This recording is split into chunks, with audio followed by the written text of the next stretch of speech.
ત્રણ દાદા મંદિરના ઓટલે બેઠેલા ને એમાં એક યુરોપિયન આવ્યા, 2-3 જણા યુરોપિયન. એટલે યુરોપિયન ઓલા દાદાને કીધું, एक्सक्यूज मी अंकल, यहाँ से जूनागढ़ कितना होता है? यहाँ से जूनागढ़ कितना होता है? बापा के भाई जावा दे ने, एक तो गर्मी પડે છે ને, હાલ નીકળાયથી સટેકાલ જવા દે. એટલે ઓલાને એમ કે આ ભાષામાં દાદા નહીં સમજતા, તેને બીજી ભાષા પ્રયોગ કરી. यहाँ से जूनागढ़ कितना होता है? भाई जावा दે ને ભાઈ, આને કેને ભાઈ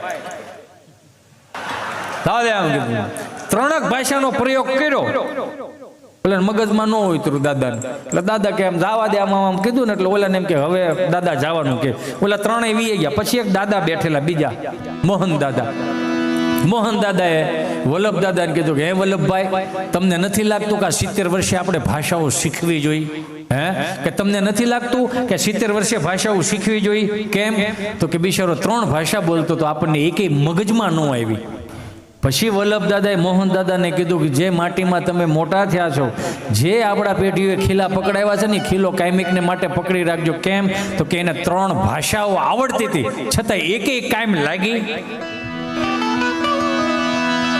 તમારી પાસે જે પડ્યું છે ને મારા બાપ, દુનિયાના કોઈ પણ ખૂણે જાવ એની પાસે નથી યાર. આ તો હવે બધું ટેકનોલોજી આવી ગયું. તમે જોવો તો ખરા, ભેંસું બેઠી બેઠી ખાય, માણા ઊભો ઊભો ખાય. શેઠાણી બીમાર હોય ને કામવાળી તાજી માજી હોય.